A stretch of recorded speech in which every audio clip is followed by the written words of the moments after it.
Welcome to the Globetrottin ADs. This podcast is for you, athletic directors, activity coordinators, coaches, and program associates based in international schools around the world. The Globetrottin ADs is proudly hosted by Nick DeForest from the American International School Vienna and Matt Fleming from the American International School of Budapest. Here they are now, Nick and Matt and the Globetrottin ADs. All right. Hi, everybody. Welcome to this week's episode of the Globetrottin ADs. We're continuing on with our season 3. We've made it, Nick. We're still going. And we're happy to have today Lee Roski from the International School of Brussels. So, Nick, how you doing over there in Vienna? Before we get into talking with Lee and his program, Coaching for a Greater Purpose. Yeah, Matt, thanks. I'm doing well. Lee, thanks for being here. Again, I'm going to say, because I got to be honest, a good friend of mine told me, people don't know what they don't know, and you don't always have to tell them. But I need to come clean to our hundreds and hundreds of listeners. This is the second time we've tried to record this podcast because I totally blew it and lost the recording. So, Leah, on the air, I apologize to you and Matt for doing round 2, but it was a great conversation then, and will be one now about a great conference coming up. So, Lee, welcome. Thank you. Thanks for having me. Happy to do it twice. Having a chance to chat with you guys 2 times is no big punishment. So happy to be here. Perfect. Always good to connect. Lee, before we get into learning about your program and the conference you're going to put together later this year, the Coaching for a Greater Purpose, maybe a little bit about your background, how you got into international schools, perhaps, and ended up in Brussels, and what's brought you to the world of international education. So originally from Canada, I guess that means originally, east coast of Canada, from Halifax. Grew up playing just about everything. Not very good at any of it. I ended up playing college football in Canada, and when I was done, we went to London. My then girlfriend, now wife, wanted to get away, and she actually did the 1-year PGCE in England. So we went to England for 2 years. I taught in inner city London. That was my start to my teaching career. And while there, we met a couple who were heading off to the Middle East, and this was like 2001. So that was before, everybody knew about Dubai and so on. So we ended up in the Middle East we went for the 1 year to pay off the loans, and we were there for 10. Then we ended up in Texas at an IB school in Fort Worth, which was an adventure. And then we ended up here in Brussels. I came here. We actually came here because our son has autism, and ISB is one of the schools that he could actually go to. So we ended up here 9 years ago. 2 years after that, 2 years after we arrived, the AD job came up, and I jumped on it and haven't looked back since. Well, that's great. That's a good background all over. And as you kind of said, I think Texas might be one of the most craziest places that you've lived. Texas was for a liberal Canadian. Yeah, Texas was an interesting place to live. It was a great place, and the people were amazing. But like people say, it's its own country. It has its own culture, and it was really interesting. We certainly enjoyed the 2 years that we were there. When you're coaching high school football, that's about as good as it gets, right? Yeah. Did you get a chance to coach football there, American football there? Yeah. No, I coached at we were at a small school. It wasn't any of the, Friday Night Lights kind of movie stuff that you see, but it was still, it was interesting to be a part of that culture and to see that firsthand, to live through that firsthand was really interesting. So your school didn't have a $50 million high school football stadium? No, not even close. There was one, the closest big school to us was Southlake, though, which is the one you hear about all the time. They had all the bells and whistles and the facilities, but yeah, we were a small school. Yeah, we've had the opportunity through the NIAAA conference to meet some ADs from Texas and that part, also in Oklahoma, and the resources that go into particular sports and especially football. It's amazing what they do over there, and how it just is part of their community, and so much money goes into it. It's you're right. It's a whole other world over there for sure. It was incredible to see you know, there's ends of spectrums, right? So I think a lot of schools, ISB is lucky, and I think your schools are similar, but a lot of schools are at the other end of the spectrum where you're trying to justify sports in your school, you know, trying to justify a budget, trying to justify, you know, the school is, you know, 99% academic orientated as it should be. And sports are barely kind of hanging on. And in Texas, at least where we were, it seemed to flip. You know, there was so much attention paid to, so much resource, so much money paid to athletics that it was interesting to see it from that other side. And then you come to a place like ISB where what we're trying to do is find a balance, right? So if you had the chance, would you be an AD in Texas? Heck no. different job for sure, right? I don't think I could handle it myself. Well, Lee, it's good. We're talking about football a little bit. We got to keep talking about it because you went from Texas to probably one of the only international schools, well, in Europe for sure, that has American football, and you're the head coach.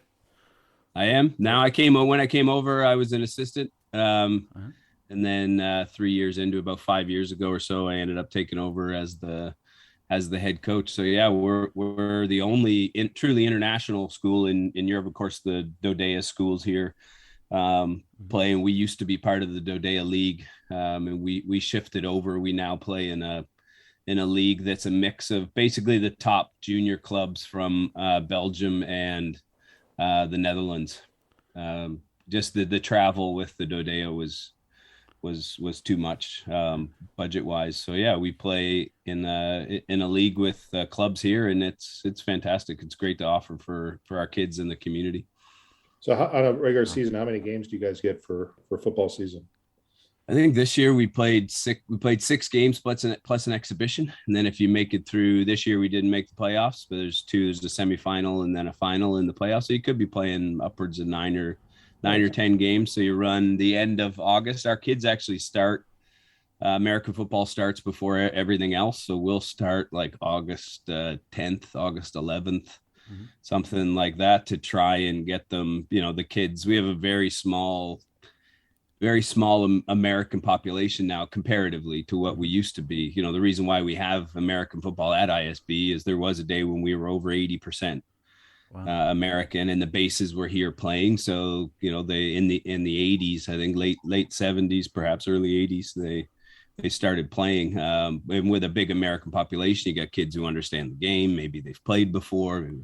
And with us, you know, we'll carry about 30 kids or so is generally about our goal. And I'd say 29 of those kids have never played football before. Probably 15 of them have never really watched a game. They might have seen some YouTube highlights. And so you've got, you know, a Norwegian at corner, and you got a Qatari kid, you know, playing nose, and it's fantastic. That's what makes it, you know, so special. But you're starting from scratch. You know, you're really trying to teach everything in a fairly condensed time. Wow. And are you running a lot of plays? I guess the passing game wouldn't be so strong with so many newbies. We've been lucky. We've this year, like I said, we didn't make the playoffs, so our passing wasn't as strong as we wanted it to be. But generally, we run the spread. Yeah, we do try and pass. Our problem is that we're not big, and so when you're not big, you better be able to pass. Better be able to get the ball out in the open space. So, but generally, we do very well. Unfortunately, COVID had we had probably the best team we've had in a long time ago miss the season because of COVID. So this year was rebuilding, but the playbook is fairly simple. You have to focus so much on safety, especially with kids who don't know what they're doing. So we all follow heads up football, USA safety, you know, in terms of tackling. And, you know, we put some kids in different jerseys when they're not ready to be hit. yet, and we have a development group that we're bringing through. So you're really spending so much time trying to make sure it's safe for those kids to go out and play. That you can't have too complex a playbook for sure. Yeah. Such a cool experience though, and that those kids get a chance to try it and have a contact sport really, because it's such a rare thing to see in our school situations for sure.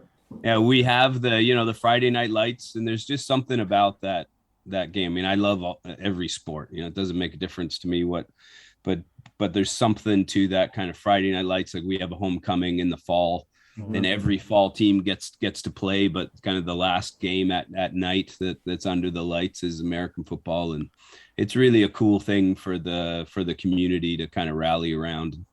It's a lot of fun. That's great. Yeah, it's super unique as a selling point to the school. I'm sure when I stepped on the campus for the first time, I couldn't believe I saw lines kind of going through the baseball field, if I remember right. I was there for baseball and was more interested in the football once I got there. Cool. All right. Well, thanks for that. I think unique perspective on American football in international schools. But we have a bigger purpose for the for the conversation today. A greater purpose, and that's an in-person conference that's going to be at your school in August, right? Tell us a bit about that. Yeah, thank you. That's the coaching for a greater purpose. Is this idea has been kicking around for a while pre-COVID. You guys know what it's like when a bunch of ADs get together at some of these conferences, and we talk about some ideas that we might have. And certainly a number of us had talked about this idea that it's a shame that there's not a conference specifically aimed at international school teachers, international school coaches, international school ADs, where we could get together. I know there's the big one in Bangkok, and certainly there's some in the United States, but Europe doesn't have something sort of tailor-made like this. So actually it was James Cochran from Dusseldorf who got it off the ground, and then COVID hit.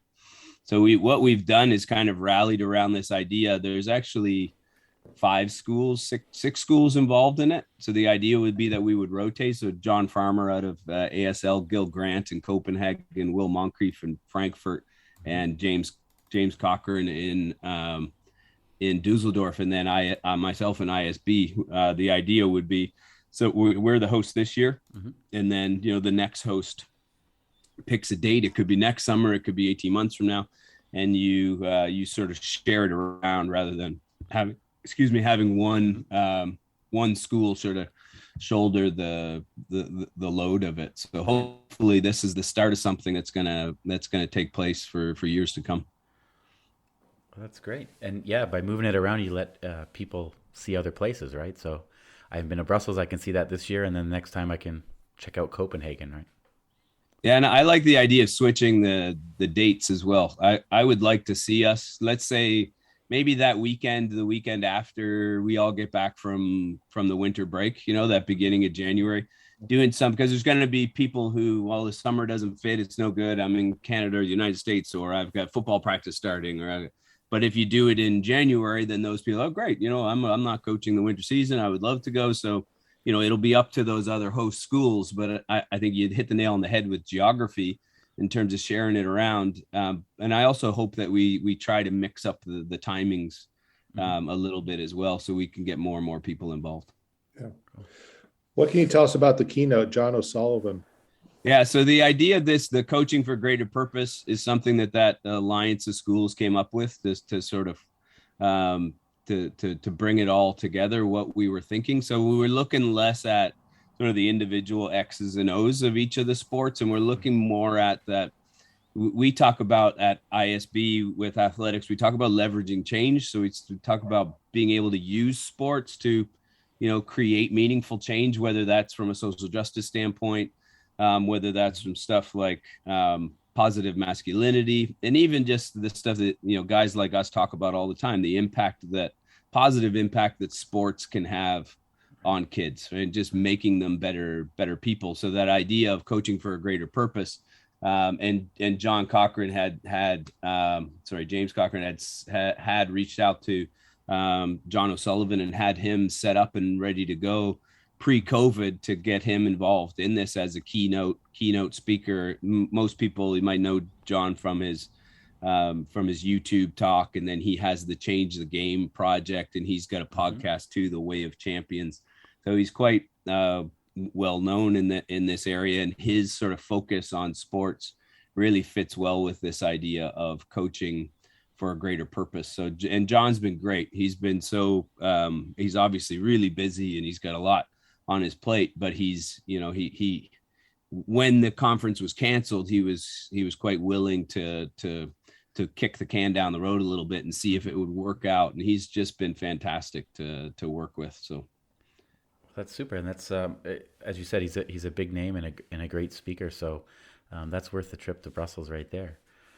I think so. Yeah. And the idea is to have what we're talking to John about is to have it as more of a dialogue, to have of course there will be workshops, and we're looking for people to, who are interested in being workshop leaders and presenting.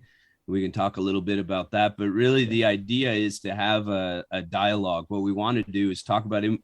We have this tackling elephants thing that Brian Fisher, who's the assistant AD at ISB, has started. And if you follow Raiders Athletics on social media, we've put it out through that. And the idea of tackling elephants is really taking some of these issues that are sitting in the corner that nobody wants to talk about. And we've done two of them. One of them was one of our coaches, Janelle Meisenheimer, did a talk on menstruation and female student athletes, which I think was just a fantastic topic for us to get out there and start talking about. And then I just did one last week on the elephant in the room, was kind of the relationship between academics and athletics, and that thing that some guys like us are worried about talking about, because you'll be accused of being, that guy, and you're pro athletics. You don't think academics is important, and so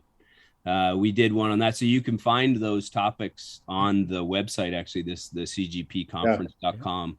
We have those saved there. So what we want is for people to open up and have that dialogue with each other. So that's kind of the way that we're running the conference. Will actually open with an open dialogue, a talk with John O'Sullivan, a few other kind of experts up there, with somebody emceeing, somebody sort of mediating it. Maybe one of you two would like to be that person. But we do want to engage in that dialogue, and then we would have the final session would be similar and coming together, and everybody's okay. What did we learn here? What were the good parts here? For the next school that's going to do this, what would we want to have as topics and presenters? You hit the nail on the head. Obviously, education athletics is something we all should be talking about, and our coaches should be talking about it with their kids and their parents and all these elephants, right, that you mentioned. So to have a conference like that is great for coaches of any sport, right?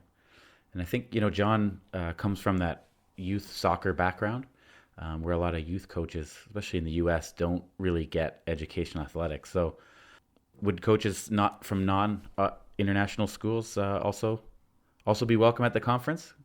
Yeah, so that's one thing that we want to be clear about. Like I keep saying to those of us involved in organizing this thing, this is a coaching conference that's aimed at international school coaches, but it's open to everybody. So I certainly hope, like I have been in the past very involved with American football in Belgium. I know you're involved with with baseball where you are, and I hope that the local, that we call them, the local coaches will come out as well. So yeah, it's not just for the international schools. Good. I think that's great, because we can learn a lot from each other, right? And it goes both ways for sure. And even some of the presenters, we were speaking to the university here in Belgium the other day. It was actually talking about a different project, and this came up, this idea of and they were, we have a colleague who's like right now fully immersed in this study of gender and sport. I'm like, oh geez, give us the name. We'll get, we'd love to have them involved. So yeah, it'd be great to have sort of local, sort of Belgian, Dutch, get them involved in presenting side of things as well. And looks like we're lining up a couple of pretty good speakers in that way. Yeah, that's cool. That's an enhancement because their experiences are, probably different if they're coaching in that country, in their home country, but I'm sure there's some overlap with what we're doing in international schools in terms of trying to promote educational athletics and time balance, as you mentioned earlier in your, I guess your podcast, or sorry, your elephant in the room presentation. Those things, it'd be interesting to see what do the local guys say about that, or the local experts in this area. Yeah, it's interesting, right? Because your kids might know the same thing. My daughter right now is playing club volleyball, right? Like she's grade 7 and just loves it. She's playing Raiders basketball during the season, but she's also playing club volleyball outside of it, and to me anyway, that's quite strange, right? For it not to be involved in the school at all. But for her, it's great. It's nice to be outside of that, so that those coaches wouldn't talk about school. They wouldn't talk about things related to it's outside. So I think it will be a really interesting perspective to bring in. But at the same point, ISB, and I'm sure your schools as well, we talk about that bubble, the international school bubble, where we just don't make those connections, and we sort of live this expat life in isolation. And I hope that this conference helps us. We have some contact with clubs and with officials and so on. We do our best, but I do hope that this takes it one step further in bursting that bubble a little bit. Because a country like Belgium, you look at the soccer program here, you look at it's amazing for a little country, the sports sort of infrastructure that they have here. There's a lot that we could learn from what they're doing, obviously. Yeah, exactly. Yeah, all our countries are doing something really well, right? And we could definitely, or our athletes could learn a lot from the drive and desire, I think, a lot of the club programs. Yeah, you mentioned one of us maybe moderating. Well, if people go to cgpconference.com, our logo is definitely there, and I'm looking forward to doing something fun, whether maybe a live podcast or a session or something like that. So I definitely will enjoy the time in Brussels in August for sure. Yeah, people can go on the CGP conference.com has the links now to register, so you can register, and then there's a separate link to pay. Once everybody's registered, and once we have all the workshops done, we're looking at maybe in May sometimes. Then we'll do a specific, you sign up for the workshops that you want in each session. But we're also looking to do some things like there'll be an active start to each day. So Saturday and Sunday will be everything. We're lucky to be set in the woods there, so maybe we'll have one group that'll go off, they want to go for a run. Maybe another group, I don't know, playing softball or ultimate frisbee. We also have the strong box. I don't know if you guys have seen the strong box thing yet, but it's basically a shipping container that we have on our upper field, and it's an outdoor gym in the container. So you pull it all out. We can set up for about 30 kids. With basically an outdoor gym, and they're going to be one of our sponsors for the conference as well. And they'll have some people there running sessions in the morning, people who want to work out, but want to see these facilities as well. So, and then Friday night, we'll have that opening dialogue, and then we'll have a social at the school. Saturday night, we'll actually have a dinner in Brussels, separate from the school. People get a chance to socialize and all that networking stuff that is so great to be able to do. Lee, you had me at social. Where do I sign up? But it's cool. I mean, that stuff, we always talk about it as ADs, right? It's that, while the meetings can be very fruitful and they can be great, it's that, being able to sit around with colleagues and go, how does your, for instance, right now we're having a hard time with the lack of housing. So for next year, I'm looking at what do I do with my budget when I'm going to look at hotels. Like the way we budget, I can't do that. Well, I know through conversations I've had with other ADs. So I've been reaching out the last couple of weeks, like, how do you do your budgeting? How do you And I know that from those network conversations, right? From the sitting around, having a beer, sharing ideas. And that's one of the things I'd really like to do for coaches as well, where people who are traveling around, like we were in the Middle East, when you went to a tournament, you didn't stay in a hotel, you stayed with other coaches. Oh, wow. And it was cool to make those connections, so the next time they showed up at the gym, you housed them and you knew them and you had those sorts of. So hopefully this will go a little bit to sort of help some of that too. So I think that social thing is big. Yeah, Of course. Well, I totally agree, and I hope that schools hearing this, the schools from all over Europe, can get some coaches there, because it'll just make the event nicer for everybody when there's more schools, more perspectives, coaches from different sports, because it's all related, and it'll just help down the road, right? Our international community is a small one when teachers and coaches move around. Right? For sure. Yeah. And if you can convince your AD to get a group together, then they get another. So there's an early bird registration. I think it's $195. You register, I think it's before June. Okay. And then if you register as a group, so if you have more than 5 from your school coming, then again, you register, and then it goes down to $175. The regular fee after the early bird will be $225, and that will involve everything for the conference, obviously, other than your travel and your your hotels. But we have a partner hotel who's going to offer some good rates, so hopefully it won't bust anybody's budgets these days.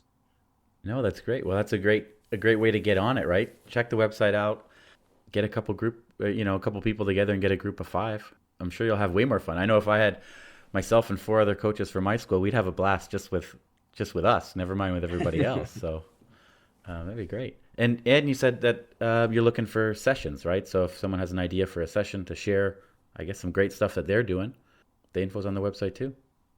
Yeah, there's a link there as well if you're interested in being a presenter. So it's goes to a Google form with a few questions about what you'd be interested in presenting on, and if you're chosen as a presenter, then there's no cost for the registration fee is waived as well. So a good chance to get involved and to save a bit of cash. Nice. That's great, and I hope people can use their PD money. I know each school is different, but I know some schools aren't letting teachers use PD money for coaching, and not exactly teaching related, but to me, it's all related, and thankfully at our school, coaches can use it. So, yeah, I think that goes back to maybe they should have their school leaders watch the elephant in the tackling the elephant that we just did. Because I think it's a bit naive to think that your athletic program isn't having an impact on your academics or isn't as important as PD for academics. And that's one of the things I hope as this thing gets rolling, so that people can, ADs and schools can look at it in their budget and go, okay, yeah, next year is a school, that's a conference year, so we'll make sure we put in, a bit of budget money to send a group of coaches to the conference. So Coach Evaluator is the premier coach evaluation software for schools and athletic organizations and preferred coach evaluation solution of the NIAAA and the Positive Coaching Alliance. The system is completely customizable with an always growing evaluation template library for athletic directors to reference. There are not only evaluations for ADs to use, but also self-evaluations and parent-player evaluations of coaches. Learn more about digitizing and simplifying your coach evaluation process by visiting www.coachevaluator.com. Mention Globetrottin ADs to receive a $200 discount on the yearly rate. Kukri are a global multi-sport clothing brand specializing in providing the world's most prestigious schools with bespoke made and designed team uniforms for students of all standards and abilities. If you are frustrated by inconsistent colors, branding, costs, and sizing across your school's uniforms, then it's time to discuss an offering where every sport is available from softball to soccer for male and female athletes at rates to suit your budget. To find out how Kukri could elevate the apparel of your student athletes to a professional level, email the team at contact@kukrisports.com. A dedicated sales manager will offer you a quote today. Mention this ad and receive a special offer on your coach or PE staff order. All right. Well, you mentioned Brussels or the school in Brussels is a bit outside. It's got to be some great places right around school to explore, and I don't know, get on your bike, get a run in. What's it like where you're at? Yeah, Brussels is great. We've been here for 9 years now. We've actually, the whole family now have become Belgians. We're struggling with the language side of things, but other than that, we are Belgian, and we love it where we are. Like you said, the school is just on the like a lot of cities, you've got the ring road, and we're sort of one end of that, and it's green, set in the park, and then where we live, the other side of the ring road, it's basically just green and bike paths, and you can get around, you get to school and back, with just on bike paths. And so Brussels is great, and certainly that's where a lot of the people who come for the conference will stay. But I think one of the things about this area, one of the things about Belgium is just exploring all those small towns that are out there. And every small town, of course, has a place where you can get your fries and your beer and your chocolate and all those things that people love about Belgium. So certainly, yeah, it's a wonderful place to live, and a great place to visit as well. Hit the nail on the head, right? There's something for everybody. I don't know, I don't want to pigeonhole anyone, but you got the fries for maybe the kids, you got the beers for the dads, and you got the chocolate for the moms, maybe, or a combination of that for everybody. If you married the right woman like I did, she'll drink the beer too, but there you go. I don't want to judge. No.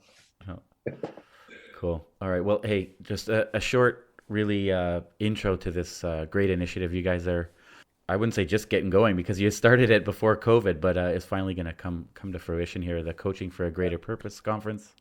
Love to see so many people from, our community in Brussels in August. So check the website out and get in contact.